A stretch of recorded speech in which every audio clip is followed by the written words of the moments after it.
Hello, and welcome to Book of the Mouse Club, episode 16, Thursday, February 7th, 2019. Morning, monsieur. Where are you off to? The bookshop. I just finished the most wonderful story about a beanstalk and an ogre and... That's nice. Marie! The baguettes! Hurry up! I'm sorry, but how can one possibly pay attention to a book with no pictures in it? My dear child, there are a great many good books in this world without pictures. I almost bounced clear out of the book. Some bouncing, huh? Come home or make myself known. J. Thaddeus Turtle, Esquire. Have you never met him? You will find his story in this delightful little book, The Wind and the Willows. I've come to return the book I borrowed. Finished already? Oh, I couldn't put it down. Have you got anything new?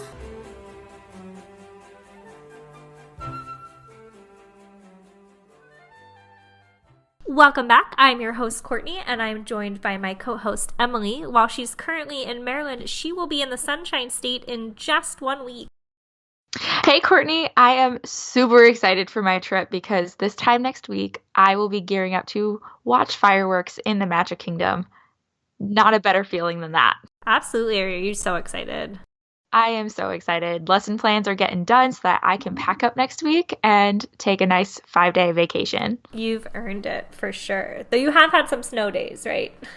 Yes, we've had quite a bit of snow here in Maryland. It's been kind of uncharacteristically cold, so I am ready for some sunshine and some warmth. It was a little cold. I know I can't complain because we were not in the polar vortex, but it got into the 40s in Florida, which for us Floridians is pretty cold. Yeah, although during that polar vortex last week, I would take 40s. The high was 2 degrees with a wind chill in the negatives, so 40 would have been like summer. I cannot imagine, but I think it should be relatively warm while you're here. It's back up into the 80s already, so you should be fine. You'll get your sunshine. But since you are coming to visit, we are going to talk about Birnbaum's official guide to Walt Disney World 2019. We've covered some other more, I'd say, niche travel guides. We've certainly talked to Aaron Wallace about his Thinking Fan guides to the park. We discussed a guide to the food at all of the different parks. But this is really our first, I'd say, like, true planning guide. So do you want to talk a little bit about why this is the official guide to Walt Disney World? Sure. So actually, I did a little digging because I was curious, who is Birnbaum? Where does this come from? Because I grew up buying these planning guides, before we had apps and the internet to really do all the planning. Like, I remember, particularly the kids version, I would get these every other year or so when we were planning our trip. So it was kind of fun to revisit. But I wanted to look and see who is this company that makes these. So the founder and creator and editor was Stephen Birnbaum. I got most of this information. He passed away in 1991, so a lot of this information actually comes from his New York Times obituary. Okay. And also from Jim Korkis. He wrote an article called The History of Disney Travel Guides outlining all the different travel guides throughout Disney history, and he had a portion about the Birnbaum guide. So Where was gathered the article? Was it on his site or mouseplanet.com? Oh, okay, one of the fan sites, because I know the name Jim Kirkus. If anyone here listens to Lou Mangello's WDW radio, he is a frequent guest on there, so I've heard his history spiels there, but we'll have to get into one of his books. But that's great that he had an article about it. Yes, it proved very helpful. So what I learned was Stephen Birnbaum, before creating the official Disney planning guide, he had quite the resume of being a travel commentator on CBS Radio Network for more than 14 years. He had also appeared on ABC's Good Morning America, NBC's Today, and CBS Morning News. He was also a travel columnist for numerous newspapers and magazine publications. He worked as a managing editor for Fodders. I think that sounds right. Fodders, another travel guide company. Yeah, a very popular, famous travel guide company. So I've seen them for international stuff. Yes, that's what I think they mostly publish for. So he has quite the resume, and you can trust him for being quite the travel planner.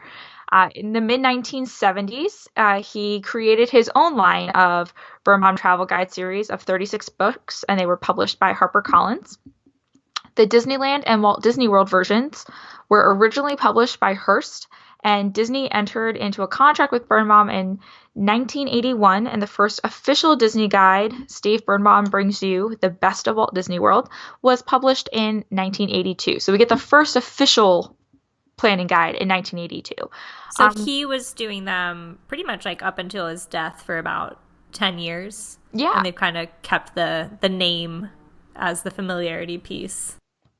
Yeah, and from what I can tell, this is like the first travel book for Walt Disney World and Disneyland Resorts the way that we think of travel books. Mm-hmm. Going back to Marty Sklar's book, Dream It, Do It, from our first Book of the Mouse episode, episode 2, our first book of our series, he talked about how Disney had put out a souvenir book, but it wasn't really a planning book. It was more like an advertisement. Like, you can see pretty pictures of Disneyland to get excited for going, but it wasn't a planning book. Like, this is what you need to know and right, like how to organize everything.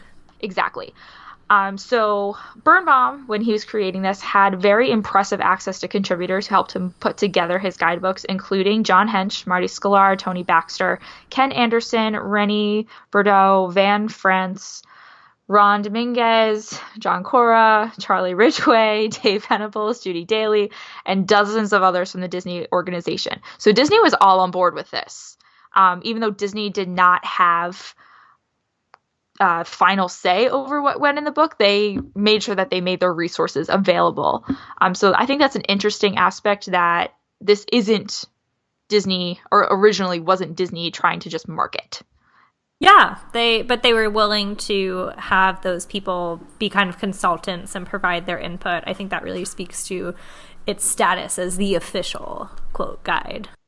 And then one quote I was able to find from Birnbaum right before his death, he had said, "I would also like to point out that every worthwhile travel guide is a living enterprise. That is, this book may be our best effort in explaining how best to enjoy Walt Disney World at this moment, but its text is in no way cast in bronze. In each annual revision, we expect to refine and expand our material to serve our readers' needs even better." And I think that's a great quote because, you know, you could say like, oh, they're putting out these books every year so that you have to keep buying them or to keep making money. But it really harkens back to Walt saying that Disneyland is always changing. We're never going to rest on our laurels. They need to put out these new books because there's new stuff almost every year. Yeah, exactly. And then moving forward after Birnbaum's death, Disney Publishing now publishes the Birnbaum Guide. They bought the rights in 2001. So for almost 20 years now, wow, Disney has been publishing this themselves, but it still carries Birnbaum's name and the credits that he brings with that. That's nice that they still kind of keep it as a tribute to the legacy and what he started. So why don't we dive right into the work? I will have to say this was much longer than I anticipated it to be. I've seen these books on the shelf at Barnes & Noble. I'm sure I picked some kind of guide up at the library as a kid to get my Disney fix or whatever in, but never really consulted it as a travel guide. And it's over 300 pages. I was like, oh my gosh, there's so much in here. So I want to talk about the page count a little bit as I go through each section. And I'll kind of read a description and feel free to weigh in on any piece of that. But it starts off with getting ready to go, and that is 54 pages, so lots of information there. And it says, here's all the practical information you need to organize a Walt Disney World visit down to the smallest detail. When to go, how to get there, how to save money and work within a budget, and how to book Fastpass assignments for favorite attractions, plus sample schedules and hints for parents, travelers with disabilities, singles, and older visitors. So we'll assess kind of more of these in their relationship, but that's definitely kind of the all you need to know before you even start. After that is transportation accommodations, which not too far behind at 48 pages. It says 2 big questions about Walt Disney World are where to stay and how to get around. Accommodations range from concierge suites to modest campsites with thousands of rooms and villas in between. Our guide describes every Disney resort with details presented in a handy chart, and we explain the world's vast transportation system to boot. So it's kind of like you're coming, your first step obviously is going to be checking in to your hotel. So I like the way that they order it around there. And from there, they talk about the 4 different parks, and I noticed that they did it in the order that they opened because I'm such a nerd like that. But it starts with Magic. Thank you. It starts with Magic Kingdom, and that's 30 pages. Nice little description here. The enchantment of Walt Disney World is most apparent in the wealth of attractions and amusements that filled this, the most famous entertainment zone of all. Our land-by-land guide describes all that there is to see and do, where to shop, and how to avoid the crowds, plus plenty of other insider tips and scoops on the new additions to the kingdom. So, they recognize that this really is like when people say Walt Disney World, most people think of Magic Kingdom. It's the biggest. But interestingly, the Epcot section was 2 pages longer at 32 pages. I thought for sure Magic Kingdom would be the biggest. But for Epcot, a gleaming silver geosphere introduces Disney's Wonderland of Discovery, an ambitious exploration of the world and the future as well as the present. Future World and World Showcase offer every visitor the opportunity to be a global and cerebral voyager without setting foot outside Florida. Here's how to make the most of this uniquely fascinating destination. I really like that description. I feel like, some people say Epcot's lost its way or whatever, but I feel like that captures the spirit of it. Also, great use of the word cerebral. Yes. I'm liking the vocab in this book. Throwing it in there. And, I guess for a lot of people who have maybe never been, it's like, what is Epcot? I think that does a nice job of setting up the 2 kind of sections for it and what to expect there. That's followed by Hollywood Studios, which was the shortest section at 18 pages. But if you think about it, there's not as many attractions there, so that's not too describing. But it says, now's your chance to be a part of Disney's Hollywood adventure. Everything from a Frozen sing-along to Jedi training to a trip to the Twilight Zone. And the excitement of daring stunts and special effects is waiting to be enjoyed. There are also opportunities to bond with Disney characters and experience a thrill ride or 2. We've developed strategies for seeing this Tinseltown, ensuring the most fun possible. So nice mix of the shows and kind of nods to what you'd expect. And then, of course, final park is Animal Kingdom at 20 pages, so just a little longer than Hollywood Studios.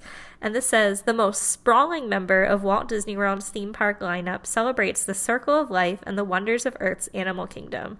Amid nature's majesty, guests experience a stirring safari, dodge dastardly dinosaurs, and ride raging rapids.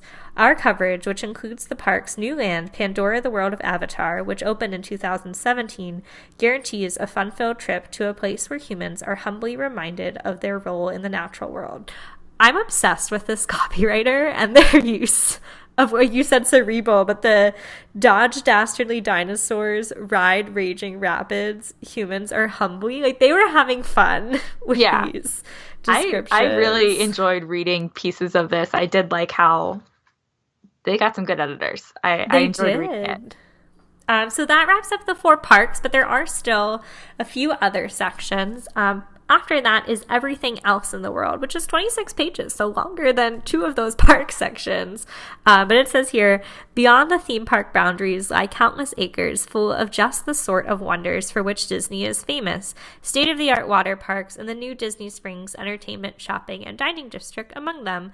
So if you want to ride down watery slides, dance the night away, or shop at elegant boutiques, pamper yourself at a spa, or experience behind-the-scenes tours, this chapter will help you find your way. So it makes sense that would be longer than some of the parks, because that's a lot of stuff. There are so many stores at Disney Springs now, the 2 water parks, and even it's thinking a little outside the box, like the spas. I often think if you're staying at the Grand Floridian, you're gonna go to the spa, but those are accessible to all guests. You don't have to be staying there to enjoy them. So it's nice that they touch on that. Then the other section surprised me. It's something that I wouldn't think would get its own category, but it is only 8 pages, and that's sports. Walt Disney World has more tennis courts and golf greens than most posh resorts, plus plenty of places for boating, biking, horseback riding, swimming, and fishing. Here's how to combine these options with the rest of the Walt Disney World fun. So I guess it is sports. I would think of it more as like recreation. I feel like how that's often described around Walt Disney World. Like on the website, if you go to the resort page, there's a tab like for recreation, and a lot of that would fit within there. But also, again, another almost everything else in the world, but worth putting in its own category. Then in the heftiest section at 68 pages is good meals, great times. Restaurants around Disney World property. Okay, pause. The inconsistency there. It's the Walt Disney World Guide. I know Jeff DePaoli on Disney Coast to Coast. This is his pet peeve. You're right. Like everything else, the previous section says Walt Disney World, but I guess they're switching it up. Restaurants around Disney World property run the gamut from simple snack shops to bastions. Is that how you say that? Bastions of hot cuisine. Choices are nearly endless, so we've organized them in an area-by-area directory that lets you know where each restaurant is located and what specialties it offers, plus a roundup of the dining spots we consider Birnbaum's best.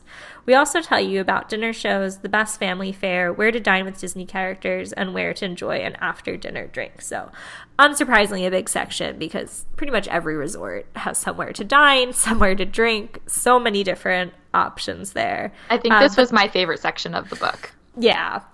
And also, kind of like, you get a little extra bonus book in here because 40 pages are dedicated to Disney Cruise Line. It says, many guests choose to make a Walt Disney World visit more magical by pairing it with a cruise to the Caribbean or the Bahamas, the ultimate land and sea vacation, Disney style. This bonus chapter tells you how to plan it. So that's a nice touch because that really is an option for a lot of guests. Port Canaveral is only about 45 minutes from Walt Disney World. They'll pick you up at your resort and take you there on the Disney Cruise Line bus. So definitely something easy to pair. So it's nice that they included that. And if you purchased your book, I don't think we're allowed to cut any of these out, having gotten them from the library. But there's a few pages of coupons in the back. It said, we've stuffed the final pages of this book with valuable coupons to help you save hundreds of dollars on Walt Disney World food, merchandise, recreational experiences, and more. And there were some good discounts in there. I think it was at Homecoming, one of my favorite restaurants at Disney Springs. There was a free slice of shine cake or hummingbird cake with purchase of a meal or appetizer. I'm like, will they notice if I just cut this out? And I had the same thought. Most of the coupons do look like they are for Disney Springs, though. Not many for inside the Disney parks themselves. And that makes sense to me. I'm thinking, this is just my speculation, but, they probably paid to be in there because it is a lot of the places that, as you said, like aren't owned by Disney. It's 10% off bowling at Splitsville, 20% off of lunch or 10% off dinner at House of Blues, 10% off Planet Hollywood, $25 off an amplifier tour at the Boathouse. I was also tempted on that one. But yeah, a lot of non-Disney owned, but still great value. I mean, you should go to Disney Springs if you're visiting the Walt Disney World Resort, so plenty of options to choose from there. Although I stand corrected, so flipping through, there are some coupons for inside of Epcot. So there's a 10% off admission for up to 4 guests for Dolphins in Depth, a 10% off Epcot Dive Quest admission, 15% off of Behind the Seeds tour for up to 10 guests, 10% off admission for the Aqua tour, and Spice Road Table and Restaurant Marrakesh. So Spice Road Table and Restaurant Marrakesh are third party, like the Disney Springs, but those tours are definitely Walt Disney World cast member led. So very nice. Yeah, so fun $15 off Behind the Seeds is a really good deal. 15%. Oh, 15%. I thought you said $15. I was like, that tour is only like $25. So that would be quite the deal, but still another affordable tour. I know some of our Mad Chatter friends just went on that tour, so I haven't caught up on the latest episode. Did they talk about it? Or yes, they did. Okay. I It figured. sounds really fun. And that's one that I've had on my list. It just, my more recent trips since Yeah. leaving my college program have been really short trips that not always getting to throw some tours in there. But They're soon, so good. hopefully in the next year or so. I get it. I mean, I did the Keys to the Kingdom when I was 16. Like, that was my big present because that's how old you have to be able to go on that tour. But it's more that now that I live here that I've really gotten into doing the tours. Like, it's something special. It makes a nice present. Now that my dad's moved to Florida, he's about an hour away. So for Father's Day, it's like, oh, we're going to go do a tour at Disney. Yeah, it's Good really options fun. I've there. done the backstage behind the scenes tour where they take you to every park. Oh, the 7-hour one. Yeah, I did that, and you got That's still on my list. Oh, it was so good. I did it back in 2000, I think it was 2009. Oh, wow. Right before I graduated high school, my mom and I took a trip, us, my aunt, and my cousin. It was a girls' trip. And my mom was just like, I want to do a tour. And it was incredible. But that also opened my eyes to so much more to do at Disney besides just going to the parks to experience attractions. There's a lot. And this book really shows that. Like, that's why it is 340 some pages long, because there's a lot to do here. Yeah. So what sections do you think are most helpful? I have to say, I feel like the getting ready to go really took what I would imagine are some of the anxieties for first-time visitors, because there's a lot to do here. You know, it's those 4 parks, but again, everything else in the world, as they say. So those overview that, but really just grounding yourself in, like, when do I have to start making reservations for a hotel? How far out should I book? Like, how do I make fast passes? What's the timing there? They had a whole page there, which was a timeline of planning your itinerary. So, like, it recommended making reservations for resorts like up to 7 months out, because then you book your dining 6 months out. 3 months out, start taking a look at the park hours, see what extra magic hours they are. 60 days, get your fast passes if you're staying at a Walt Disney World Resort. 30 days if you're not, but you have park admission. 11 days, you get your magic bands. And 1 week, reconfirm everything and finalize your schedule. I just thought it did a nice job of grounding it. That also had the section about traveling as a couple without children, traveling with young children, traveling with teens, really breaking it down for those different audiences. Yeah, I would agree that I think the most valuable chapters are those first 2, the getting ready to go and the transportation and accommodations. Because I think a lot of first-time planners, or even people who maybe, like, parents have always planned for them, so this is their first time planning on their own, you forget a lot of that setup. You get so into, like, let me book my fast passes and my hotel, that you forget about, but how do I get there? Yeah. Do I know if I have children where to get a stroller, or I need someone with a wheelchair? How do I get a wheelchair? So having that information right up front, what I really like, though, is they are really transparent about that kind of planning, that these needs exist, that there are timelines you need to follow because the parks do get crowded. Like, they're not trying to hide that this isn't, it's going to be crowded and you're going to get the most out of this if you plan ahead. Yeah, I thought also just even things that I probably wouldn't even have thought to look up was a breakdown of Walt Disney World weather. There was a cute little chart, and it had the average high temperature and the average low temperature and the average rainfall in inches for each of the months. And, a lot of people think, like, oh, Florida's the sunshine state, it's going to be warm. But as I described at the beginning, January can get cold, and it has the average high in January is 71 and the average low is 49. We did get into the mid 40s last week when it was pretty cold, and I saw some posts from people. Someone that I know from college was in town and posting about how it was kind of cold at Magic Kingdom and they weren't really expecting that. I even remember I went in college my freshman year with my roommate and best friend Betsy, and I'd packed shorts, but I was glad I kept the jacket that I had worn on the plane, because it did dip down into the upper 30s. We had a bit of a freak cold front come through, but that puts you in the mind of, okay, I can pack some shorts for those 71 degrees, but maybe I should have a sweatshirt or jacket on hand for the evening. I think something else that's also super helpful is these breakdowns of the Walt Disney World Resort Finder and also the character dining, how there's numerous charts Yes, certain I wanted things, to talk about the charts. which is great because something I think you lose when planning online is trying to suck you into a certain piece, but you can't look at everything at one shot. Whereas like right now I have the Walt Disney World Resort Finder open and I It's can so see good. 1, 2, 3, like 8 hotels in one place, and it tells me who favors them, what's the setting and theme, where is it located near, what is good for kids here, what are some dining tips. So I can see a lot of stuff. It has symbols for like things that have valet parking, things that have swimming pools, luggage service. So it tells you all the different amenities all in one place. So as if I was a first time planner or looking for someplace new, like you forget how many places, like Disney has 22 resorts. More than that.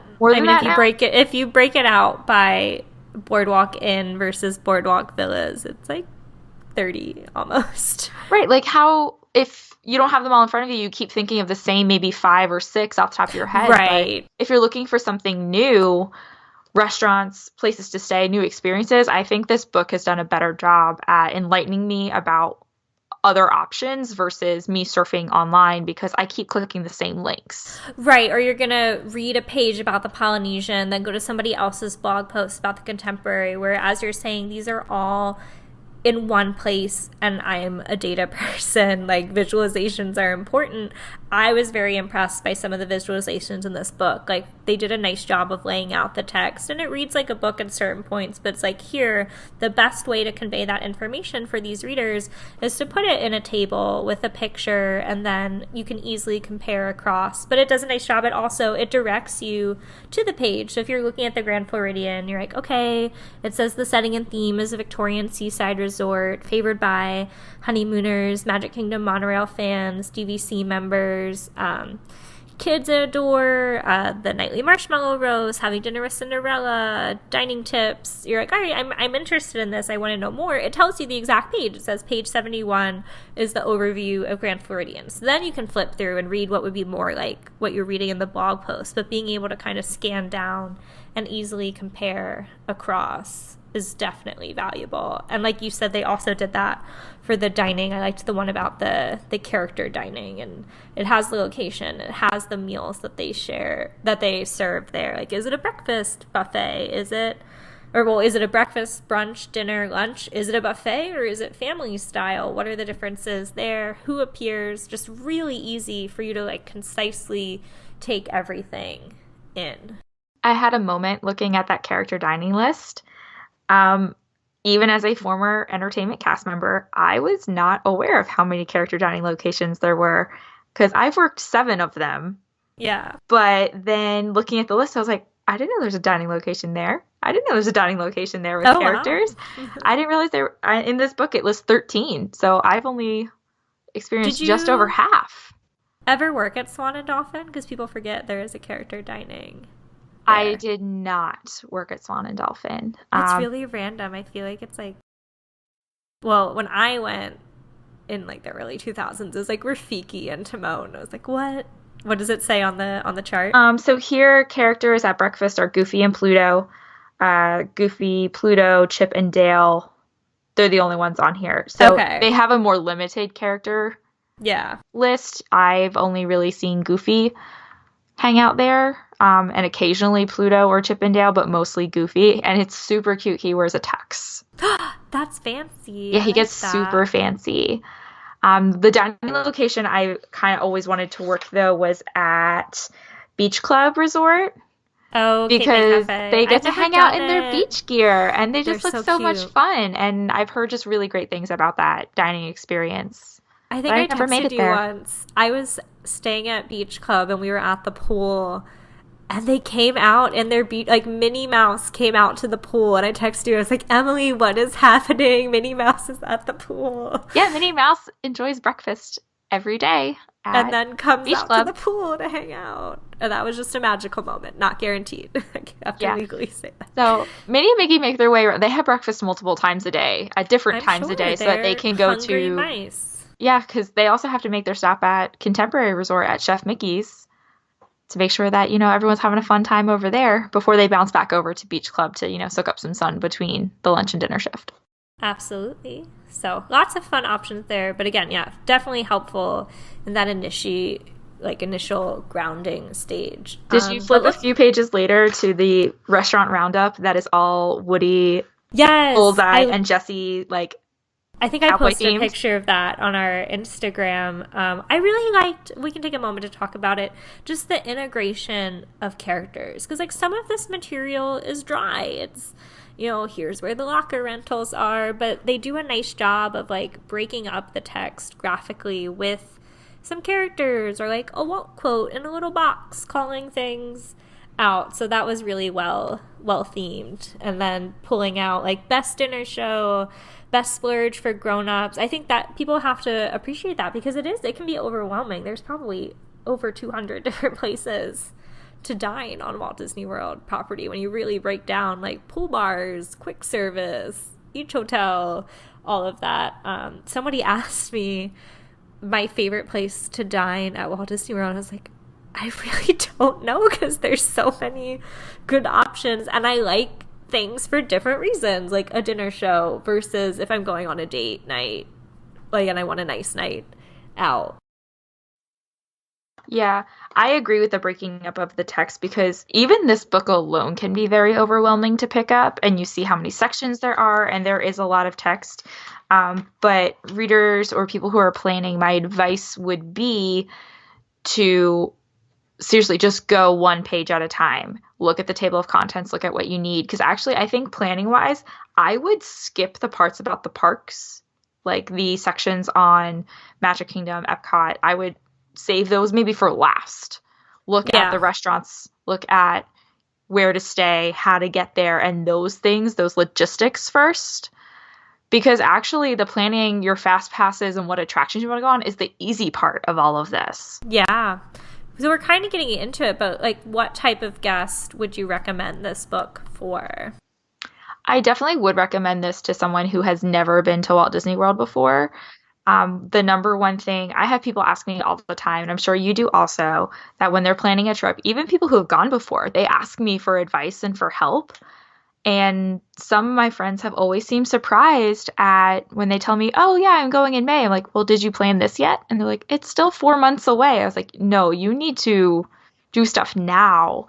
So I would definitely recommend this to people who have not been before to get acquainted with just how much does go into one of these vacations. But also, it can be daunting, but you get the most out of your Walt Disney World vacation if you do plan ahead. So I'd recommend it for new people. And then I'd also recommend it for people like you and me who might be looking for some new experiences but don't know everything that's out there. I have found so many more opportunities just by flipping through this book for 30 minutes than I did poking around online. Yeah, I think I would definitely say if you're going to purchase the book, first-time visitor, and like you said, read it more cover to cover. I don't think it's not something you could read in one sitting per se, but looking at the table of contents and where do I need to go. But I would agree. It's really for that first time visitor because it does such a good job of grounding you in the whole experience and addressing the common questions. When do I go? How much should I budget? What do I need to plan for and when? And then as we said, just overviewing all of the options. Because I feel like it can be daunting to someone who had never been. As I said, there's almost 30 different resorts. How do I choose? Should I stay on property? Yes, you should. Or what are my options? If it's all Forgive me, I'm not staying on property. I had a accommodation offered to me for no charge. So I can't fault I will be there. staying with family.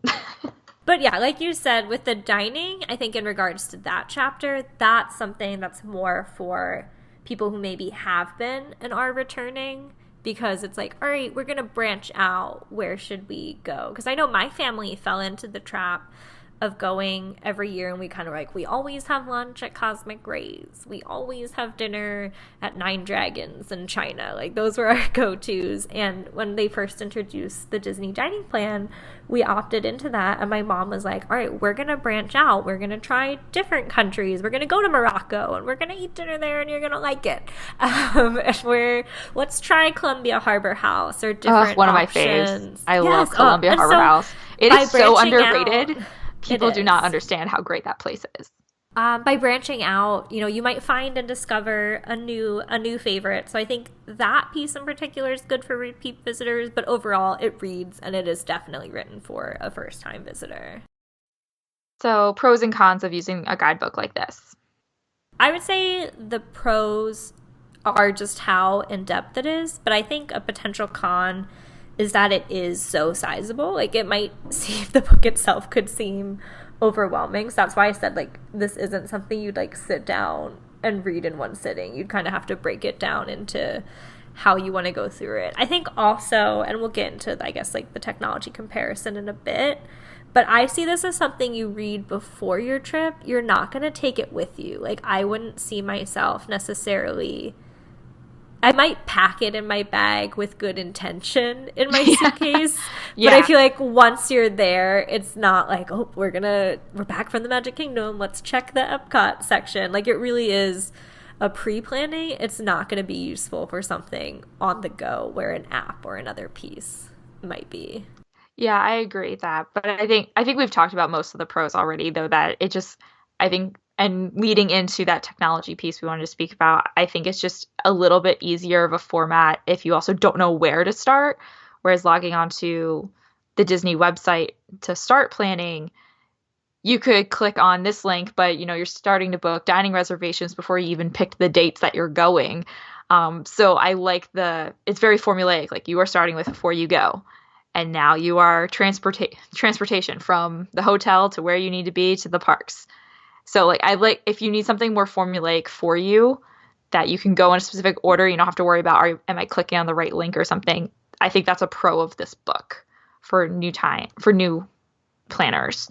But yeah, I agree with the cons. Once I plan it, though, I'm done with this book. And it's kind of sad because what's great about always getting a new annual book is that it's up to date. But then also now you just have these guidebooks.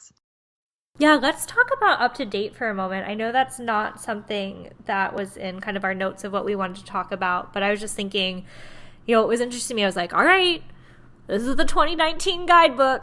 Big things are happening in 2019. Yeah. But no mention of Star Wars Galaxy's Edge. There is a mention. But it's not in the, I'm looking specifically at, on the table of contents page, there's a what's new, and it says to spotlight attractions, shows, restaurants, and events that are making or have recently made their debut listings and are marked with a stamp shown below. It's a little Mickey Mouse with, like, new around the outside.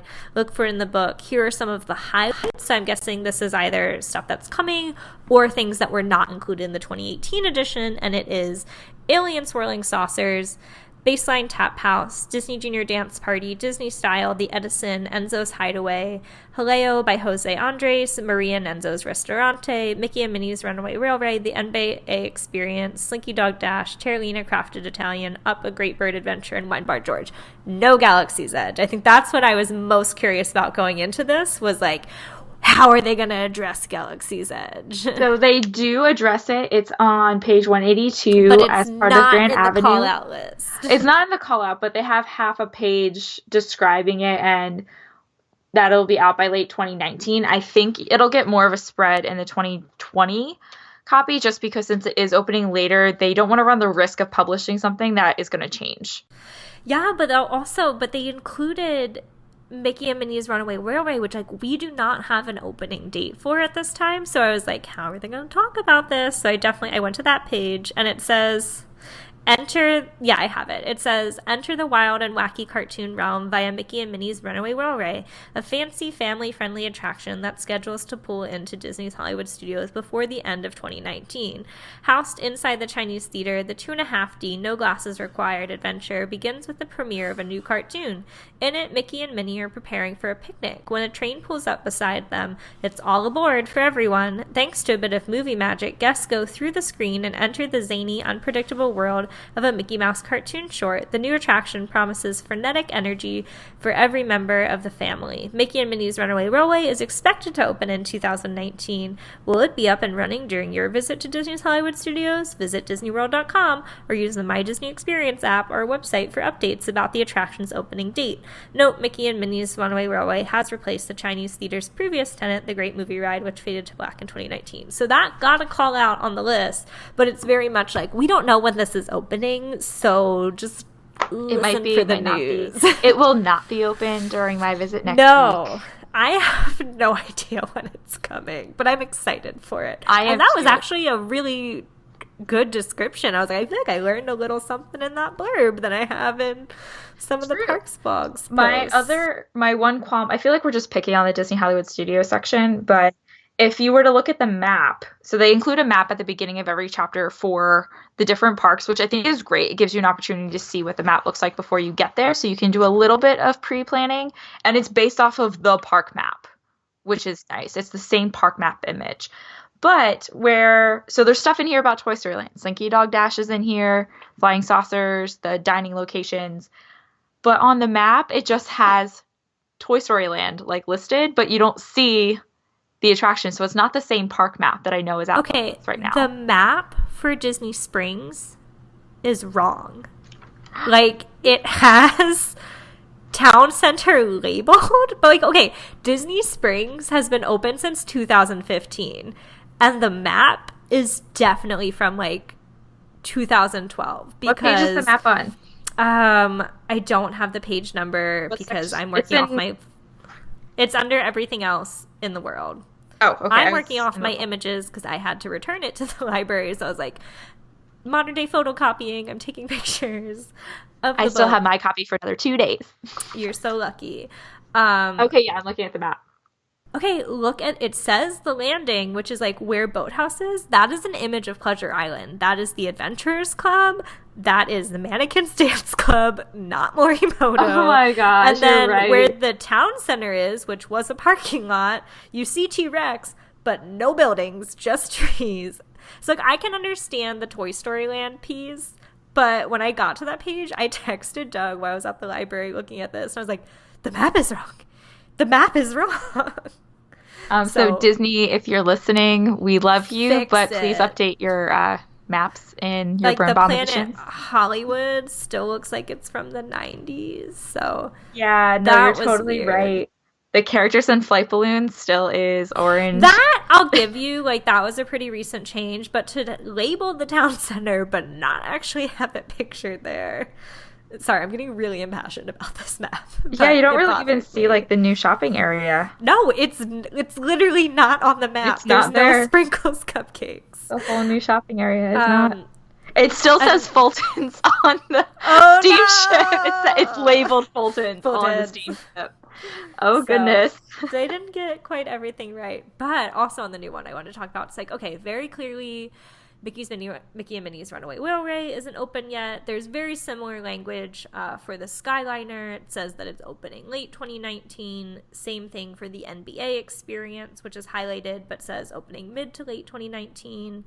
Jaleo by Jose Andres is still under construction. I was at Disney Springs this evening, but I remember the walls back in the summer of 2018 said opening fall 2018, and we are now in February, and it's not open, and that description says, Jaleo by Jose Andres. The flavors of Spain have made their way to Disney Springs. The menu at this expansive eatery features an extensive selection of tapas that celebrate the regional diversity of classic and contemporary Spanish cuisine. Think paella cooked over a wood fire and hand-carved jamón ibierzo de Belota premium ham. The multi-level eatery features a first-floor grab-and-go area with Spanish-style sandwiches. Reservations are recommended for the restaurant. For additional information, visit www.disneyworld.com or use the My Disney Experience mobile app or website. So that reads like it's open, but it's not. But I'm looking forward to some paella in the future. So I think, it's just I'm sure there's a deadline. This book probably, we are in January 2019, or we're in February now. We were in January when we were planning this. Obviously, the 2019 edition comes out in 2018, so they probably were expecting it to open on time. But I thought it was interesting that other things had more of those qualifying statements where they're like, oh, it might open, check the website. But this one reads like active verbs, it's open. Yeah, but flipping through, everything else is correct. So really the map, and yeah, just we're hoping for those things to open soon. Yeah. But so that was, I think that's, what's unique to each edition is calling out what's new, and they have that cute little icon for it. Yeah.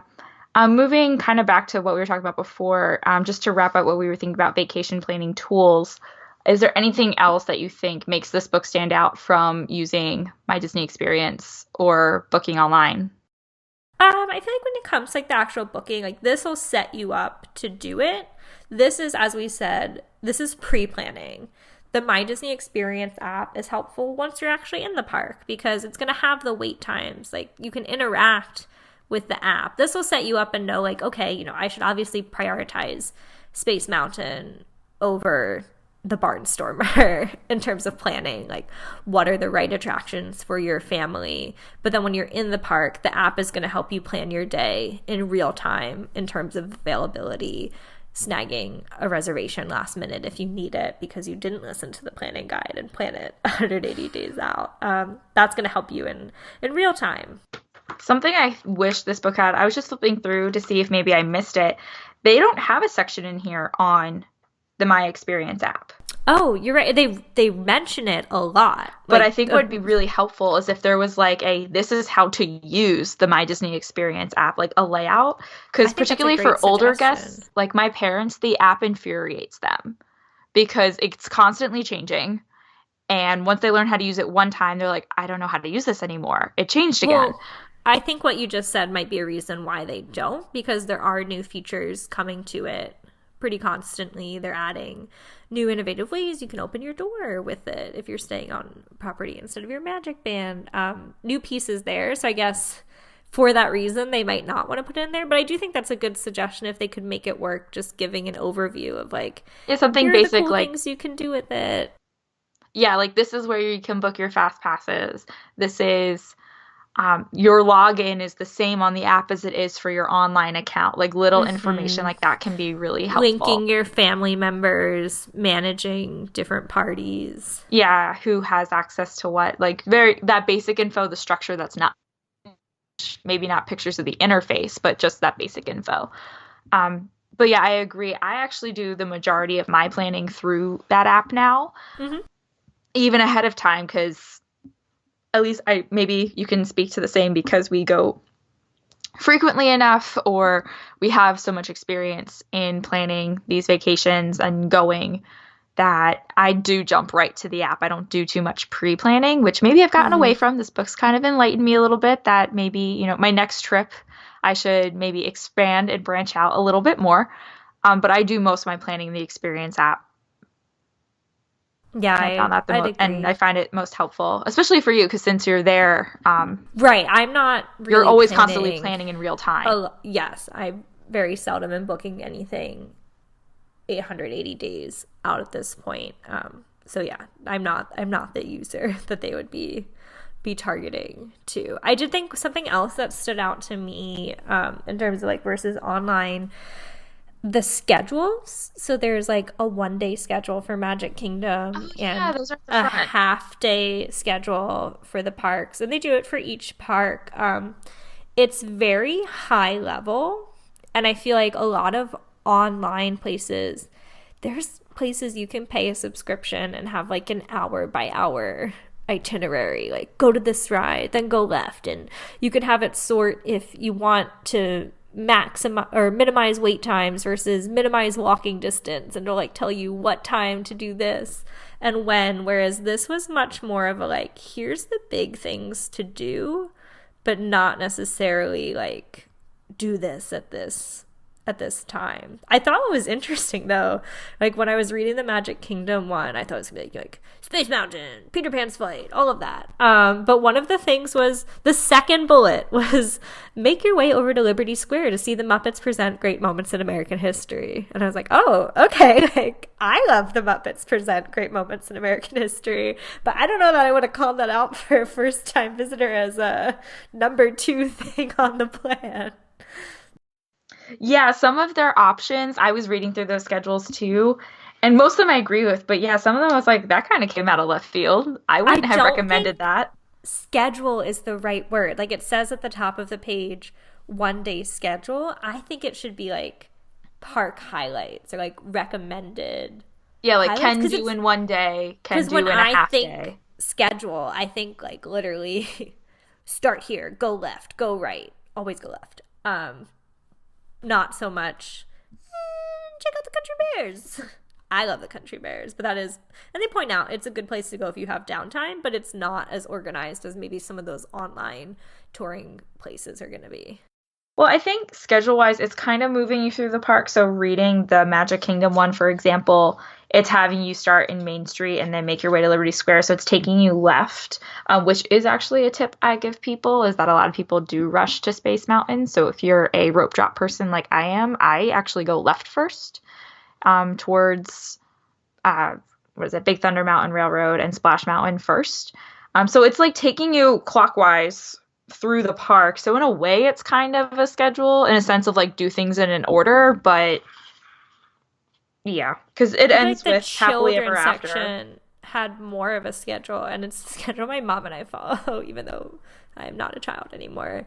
It says Guess what? We are all children at heart. young at heart. But if you have young children, this is on the second page of it. It said head directly to Fantasyland, walk right through the castle if you can, and visit It's a Small World, Peter Pan, Many Adventures of Winnie the Pooh, Under the Sea, Journey of the Little Mermaid, Jump on the Flying Elephant, cool off at KC Junior Splash and Soak Station. That was my mom and I's strategy on Extra Magic Hours morning. We would knock out Fantasyland because in the morning you can just walk on all of those. Yeah. For the most part. I love that part of the Magic Kingdom must is it's a small world, because I feel like for a lot of people it's not. Depending on who you are, depending on your audience. For me it is. It still is. But that's just a nostalgic thing for me. But I know some people who are like, why is that a must do? Or I think in the Disneys, I also took out the kids edition of the Birnbaum book, which is fun. And that's the one I remember always getting as a kid. And I recommend that to people who are planning, that if you can, if you're going to pick up this book for yourself, grab one for your kid also and let them go through the kid version, because they'll feel part of the planning experience. Now, and they get what hyped. age would you say is the kid one for? I would say starting maybe like 7, because it is text. Yeah. So reading wise, I would book. say it probably starts at like a 2nd grade reading level. No blurb is longer than, I would say, 4 sentences. And it has a lot more pictures. It's a lot smaller. Does it have testimonials from other kids? It does have testimonials from other kids. I Reader definitely reviews. read this as a kid. Yeah. Reader reviews. But this also does a good job for kids, that like it has like symbols like wild, scary, loud. Like it lets you know like what kinds of rides. And they have little reader tips and stuff in here too. And they do a lot more focus on the characters. But they have the attraction ratings, and this is the one for Epcot attractions, and it says, cool, check it out. China, Italy, France. Really cool, don't miss the American Adventure, Disney Pixar Short Film Fest, Journey into Imagination, Grand Fiesta Tour. And it says, coolest, see at least twice, Frozen Ever After, Soarin' Around the World, Test Track, Turtle Talk with Crush, Mission Space, See with Nemo and Friends. So I kind of liked those lists, but I had opinions. Going, impressions to France, and you're like, it said it was really cool. And you're like, France. My friend. But yeah, but it was in this one, I think, I'm getting to the Magic Kingdom one, where it said, oh shoot, where is it? The must do, see at least twice. It's a Small World. It was on that list of see at least twice. And I was like, really? Once is good. I'm good.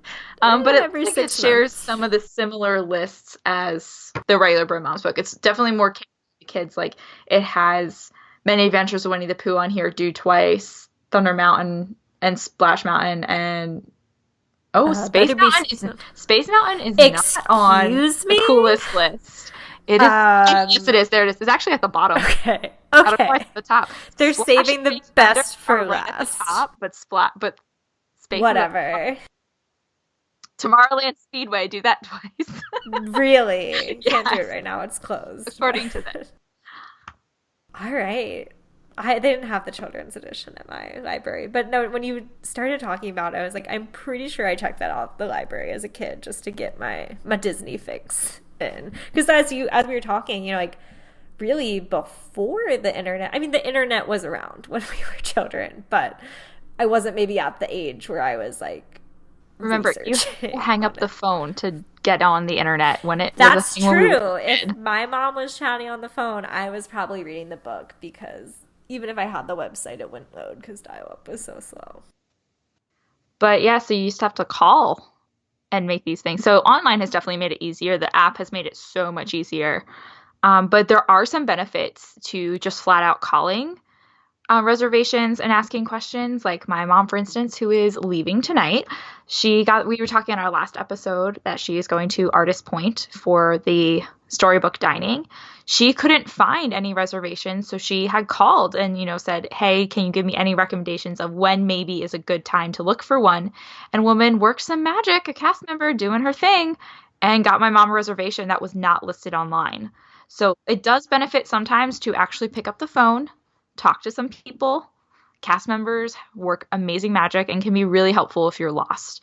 And the Birnbaum book does give you a whole list of phone numbers for everything you could possibly think of. Yeah, that was a nice resource for sure. I know you talked about this or hinted at it a little, but did you learn anything you didn't know before? I learned mostly that chapter on the 2 chapters on the restaurants.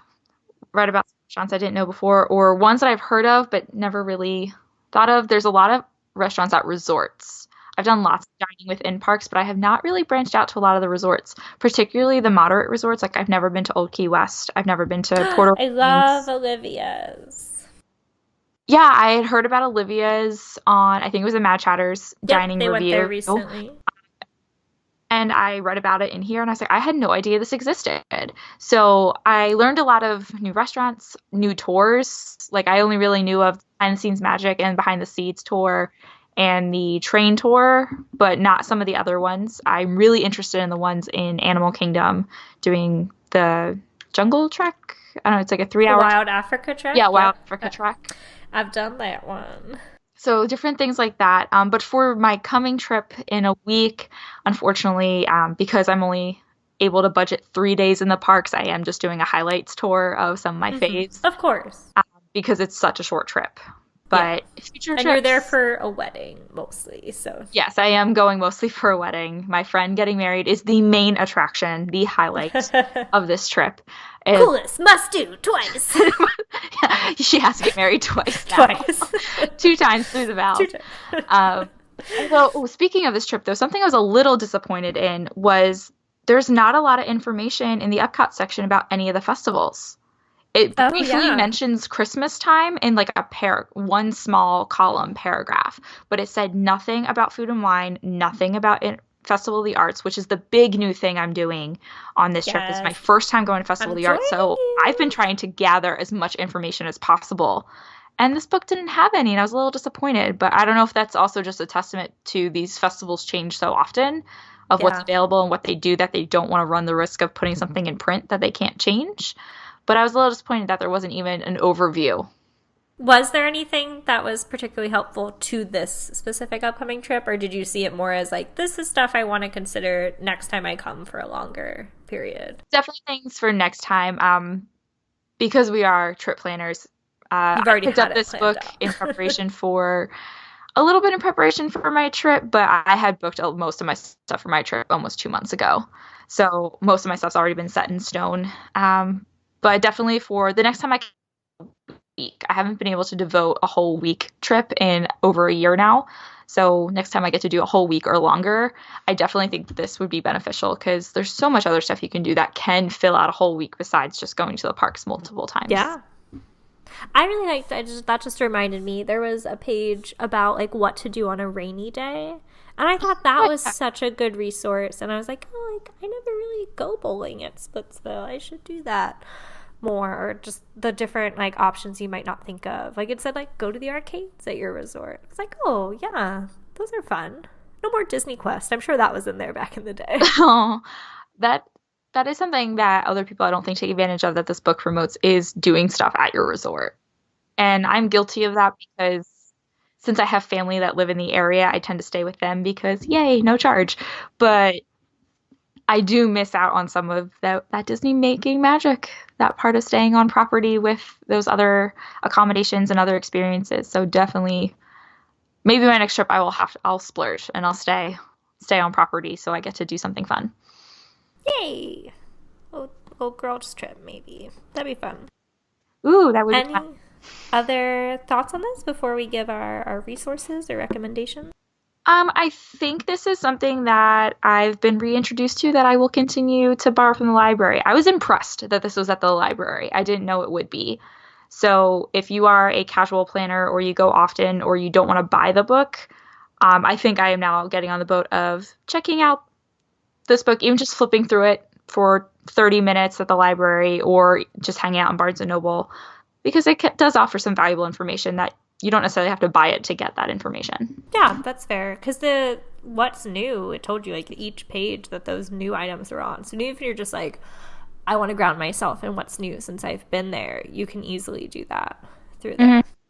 Or you're looking for that new restaurant recommendation, you just flip to the restaurant section, copy down some notes, return the book to the shelf, and take your Starbucks latte out of Barnes & Noble and head out. Yes, absolutely. While you're at Barnes & Noble, though, are there any other books or things that you'd recommend based on this one? A fun one that got me into reading park books before I picked up my first Aaron Wallace was The Hidden Magic of Walt Disney World, Over 600 Secrets to the Magic Kingdom, Epcot, Disney's Hollywood Studios, and Animal Kingdom. It's by Susan Vaness. I believe there's multiple editions as things have changed, but what I really like about this book is that it shows you some of the hidden Imagineering, like not just where hidden Mickeys are, but did you notice when you walk down Main Street, you transition from gas lamps to electric because you're moving forward in time. So like little details like that I thought were really interesting. Yeah, I feel like there was like a page of hidden Mickeys or so for each park, but like this isn't so much about the magical Disney details, and it sounds like you can definitely get that in that book. As for my pick, because I'm a history nerd and I'm the one who picked up on the map is wrong, I think it would be fun to go back and read older editions just to see, like, I like to reminisce on like how would they describe Alien Encounter if you're picking up the 1998 edition or like going, like stuff that's not around. How did they describe the living seas versus the seas with Nemo and friends? So I know at my library they had, I was able to get the 2019 copy, but they had stuff dating back several years. But it also made me think of those like Disney vacation planning videos that you could send away for back in the day. I am guilty of doing that a year ago. And then, my roommate Betsy and I in college, we signed up for one and they never mailed it to us. And it took me like 3 or 4 tries to get this one. Yeah. But I'm sure they are on YouTube, so I think that would be another fun historic look back. But speaking of historic information, that leads us into our next book. We're excited to share that we will have another author joining us for an interview. It's been a while since we've done that. So later this month, you're getting 2 episodes in February. It might be released in March. I feel like we're doing it on the last day. But later this month or in just a few weeks, we will be joined by author Andrew Kist. And I apologize if I'm saying that last name wrong. We will confirm with him when he's on. But we will have him on to discuss his book, A Historical Tour of Walt Disney World. There are currently 3 volumes in this series. We've purchased a special edition from Barnes & Noble. It seems like it has both volumes 1 and 2 in it, but he'll speak about writing those different volumes and about some of his upcoming projects and a new book in the works. So if you want to follow along with us, here's the description from our edition. It says, in this special hardcover edition of A Historical Tour of Walt Disney World, which includes both volumes for the first time in one book, Andrew Kist pulls back the pixie dust curtain on some of the most iconic attractions in Walt Disney World. First First, he explores the attractions themselves, from the Jungle Cruise and Pirates of the Caribbean to Spaceship Earth and Country Bear Jamboree. Then, in a departure from the most other travel guides about Walt Disney World, Kist also explains the many historical and cultural influences that inspired Walt Disney and his Imagineers to create the world's most famous and beloved theme park. Did you ever wonder why Walt wanted a Jungle Cruise, or how closely his Pirates of the Caribbean were based on real pirates, or why the original concept of Tomorrowland didn't work out? With a historical tour of Walt Disney World, you'll discover the answers to these questions and much more. So I think that would be fun. Another twist on the tour guide type book. Yeah, we've been enjoying those a lot. So we're going from typical planning guide, and then we'll get some of the history behind it. So that's going to be really exciting. All right. Well, I'm looking forward to that. But in the meantime, I know we have your trip to look forward to. So why don't you share where people can follow along with you? I know you'll be posting to our social media. So let's let them know how we can stay in touch. Great. So plenty of ways to stay in touch with us. So you can find our podcast, Book of the Mouse Club, on Twitter and Instagram at Book of the Mouse. I will be posting to our Instagram story there and also to Twitter. And with any comments or emails, ideas, please send us an email to bookofthemouseclub@gmail.com. Also, please leave us an iTunes review so others may find our podcast and read and listen with us. And you can follow me on my personal accounts of Instagram and Twitter at Emily_McD. And you're always welcome to follow along with me on Instagram at Great Gutsby or on Twitter at Courtney_Guth. I will be, of course, seeing Emily while she's in town, so I'm sure we'll both share then. But we wanted to take you out with a little closing to your day. This was, a nice discussion of going to Magic Kingdom, going to Walt Disney World, enjoying your whole trip. So kind of putting you in that mood as your day's wrapping up at the park. This is from the Kiss Goodnight, which if you've never seen it, is such a nice closure to a day at the Magic Kingdom. It's a lovely little announcement and the castle lights up, but the closing lines are, "The Magic Kingdom is a place for the young and young at heart, a special place where when you wish upon a star, your dreams can come true. Until we see you again, have a safe trip home. Thank you and good night." So I hope you get to hear that next time you plan your trip to Walt Disney World, whether you're using the Birnbaum guide or not. So that's our little kiss goodnight to you tonight. Have a good night, everybody. Thanks so much for joining us. Bye. Bye.